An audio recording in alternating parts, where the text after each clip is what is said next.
वो सब एक ही राग में बोल रहे हैं कि हमको बीजेपी को हटाना है, एनडीए को हटाना है, बिहार को बचाना है, तेजस्वी यादव को मुख्यमंत्री बनाना है। आप लोग को ड्यूटी मिली है बीजेपी के द्वारा कि आप इस तरह से छेड़छाड़ कर पूछिए। उन लोगों से पूछिए कि आपके यहाँ सब कुछ ठीक-ठाक है और एनडीए में कैसे लोग मंत्री बने हैं, कितना लोग कमा रहा है, कितना अरब-खरब कमा रहा है और जनता कैसे लूटी जा रही है, सब लोग समझ रहा है। इसलिए इन लोग का बयान का कोई अब मतलब नहीं है।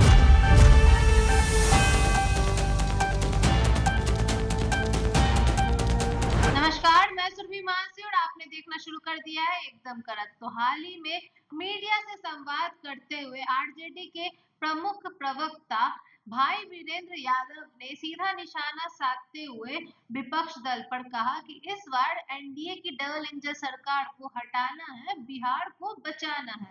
ऐसा उन्होंने क्यों कहा, आइए जानते हैं। देखिए एक बात जान लीजिए, किसी को चिंता करने की जरूरत नहीं है महागठबंधन के संबंध में, क्योंकि सब हमारे जो शीर्ष नेतृत्व हैं सभी दलों के महागठबंधन के, वो सब एक ही राग में बोल रहे हैं कि हमको बीजेपी को हटाना है, एनडीए को हटाना है, बिहार को बचाना है, तेजस्वी यादव को मुख्यमंत्री बनाना है। अब इसके अलावा कोई जवाब ही नहीं है। मुख्यमंत्री बनाना है तो कई सारे नए दल मतलब कहीं भी आना चाहिए उनको भी ये एडजस्ट करना होगा। सबको एडजस्टमेंट होगा, ये सब होगा। चुनावी आप लोग देंगे तब ना जाकर अब उनको सवाल आना है कि ये सवाल क्यों हमसे कर रहे हैं?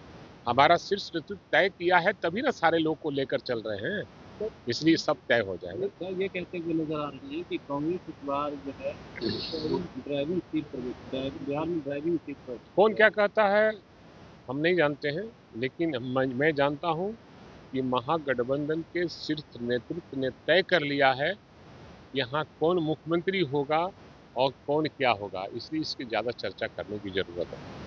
चिराग और पासवान। ये हमको लगता है कि ये आप लोग को ड्यूटी मिली है बीजेपी के द्वारा कि आप इस तरह से छेड़छाड़ कर पूछिए। उन लोगों से पूछिए कि आपके यहाँ सब कुछ ठीक ठाक है। चिराग पासवान बोल रहे हैं कि हम 243 पर लड़ेंगे चुनाव। उनसे पूछिए कि उनके यहाँ सब चीज ठीक है, ऑल इज वेल है। हमारे यहाँ से ऑल इज वेल है। तो आपने चिराग की बात की तो चिराग और मांझी आपस में ही लड़ रहा धरने है। दीजिए। अब उनका उनका देखिए, उनके पर टिप्पणी हम करना नहीं चाहते, क्योंकि वो एनडीए का मामला है और एनडीए में हमेशा का प्रलोभन होता ही रहता है और ये बीजेपी का बहुत बड़ा चाल है। और माननीय नीतीश कुमार जी को भी समझना चाहिए, उनको साइड करने की प्रक्रिया शुरू हो गई। चिराग और मांझी एक दूसरे को औकात दिखा रहे हैं, कह रहे हैं उनकी इतनी औकात है कि वो पैसे पे भीड़ लाते हैं और दूसरा कह रहा है और आज भी ये दलित के नेता कहे जाते हैं लोग ना, लेकिन आज भी दलित का नेता अगर बिहार में कोई है, उसका नाम है आदरणीय लालू प्रसाद यादव। इस दलितों को, जो नीचे पैदान पे जो लोग थे, उनको कुर्सी देने का काम, खटिया देने का, चौकी देने पर बैठाने का काम, हक दिलाने का काम आदरणीय लालू प्रसाद यादव ने किया है। इसलिए आज भी वो दलित परिवार, जो हमारा गंदी बस्ती में रहने वाले लोग, आज भी लालू यादव का ही नाम लेते हैं। आप कह रहे दलित के बड़े नेता हैं वो वही कहते हुए नजर आ रहे हैं जीतन राम मांझी जिस तरीके से लालू यादव ने तलवार के पीछे कहता है, कह रहे हैं कि अगर तीसरी सरकार बन जाएंगे तो AK-47 से ही लोग देखिए स्टेट देखिए गिराएंगे। देखिए, अभी सब कहने की बात नहीं, सबके बारे में सब लोग जान गया है। और एनडीए में कैसे लोग मंत्री बने हैं, कितना लोग कमा रहा है, कितना अरब खरब कमा रहा है और जनता कैसे लूटी जा रही है, सब लोग समझ रहा है। इसलिए इन लोग का बयान का कोई अब मतलब नहीं है। पर जहाँ तक सभी पार्टियां जो है पॉलिटिकल एक्टिविटी में दिख रही हैं, क्या बीजेपी, क्या एनडीए और मुख्यमंत्री नीतीश कुमार कहीं इसकी काबिल नहीं, कोई कार्यक्रम नहीं कर इसलिए रहा चारों तरफ से वो घिरे हुए महसूस कर रहे हैं और बीजेपी भी उनको घेर ली है और सब तरह से घेर ली है।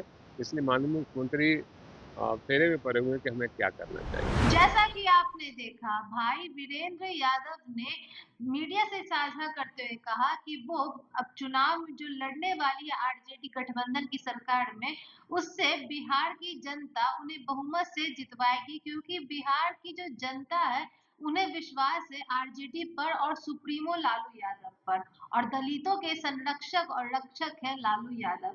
ऐसा बयान देते हुए उन्होंने यह भी कहा कि इस बार जो गठबंधन की सरकार बनेगी आरजेडी की, वो कितने सीटों पर लड़ेगी बिहार का विधानसभा चुनाव, वो भविष्य में मीडिया से साझा करेंगे। ऐसे ही अपडेट्स के लिए बने रहें एकदम कड़क के साथ। सब्सक्राइब करें, बेल आइकन प्रेस करना ना भूलें ताकि आपसे कोई भी अपडेट मिस ना हो जाए। बने रहे एकदम कड़क के साथ। धन्यवाद।